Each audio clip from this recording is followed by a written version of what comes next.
अस्सलाम वालेकुम। आज की वीडियो है मार्कतुल आरा या मार्का आरा दुरुस्त क्या है। आपने सवाल पूछा है कि दोनों में क्या दुरुस्त है, तो मैंने सोचा कि इस पर एक वीडियो बना दी जाए।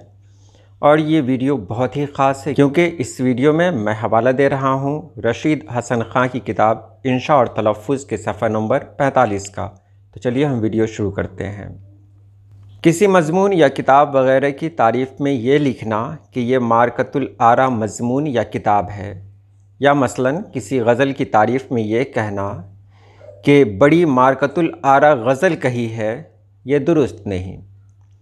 तारीफ़ के बजाय इससे तो बुराई ज़ाहिर होगी, यानी बात ही बदल जाएगी, बल्कि यूँ कहिए बिगड़ जाएगी। मार्कतुल आरा के मानी है जिसमें इख्तलाफ़ राय बहुत हो। असल में मार्कतुल आरा था, यानी आखिर में हमज़ा भी था। उर्दू में आकर हमज़ा तो निकल गया, इसलिए कि वो तलफ़्फ़ुज़ में नहीं आता था। मार्कतुल आरा रह गया। आरा जमा है राय की, ये अरबी का लफ्ज़ है। एक और मुरक्कब है मार्का आरा। इसमें आरा फ़ारसी का लफ्ज़ आरास्तन मस्दर से बना है। मार्का आरा के मानी ज़बरदस्त पुरज़ोर भी हैं। इसी निस्बत से उम्दा गज़ल को मार्का आरा कह देते हैं। मार्के की गज़ल कही है, मार्का आरा गज़ल कही है, ये सही अंदाज़े बयान होगा। अगर इसकी जगह मार्कतुल आरा कहा जाए तो उसका मतलब इससे मुख्तलिफ होगा।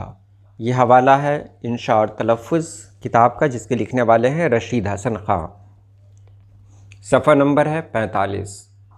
तो ये आपने जान लिया मार्कतुल आरा और मार्का आरा में फ़र्क। ये छोटी छोटी बातें होती हैं, लेकिन इससे मानी ही तब्दील होकर रह जाता है। इसलिए जब उर्दू बोलें और लिखें तो ऐसे अल्फाज पर खुसूसी तवज्जो दें कि कहीं हम लिखने में गलती तो नहीं कर रहे हैं। बहरहाल मैंने आपको बता दिया कि मार्कतुल आरा लिखना गलत है, क्योंकि मार्कतुल आरा उसे कहा जाता है जिसमें बहुत ज़्यादा इख्तलाफ हो। और ज़ाहिर सी बात है, जिसमें बहुत ज़्यादा इख्तलाफ होगा वो चीज़ काबिल कबूल नहीं हो सकती है। तो मार्का आरा कहना दुरुस्त है और यही कहा भी जाता है। तो आज के लिए सिर्फ़ इतना ही। अल्लाह पाक आप सभी लोगों को खुश रखे, आबाद रखे। अल्लाह हाफिज़।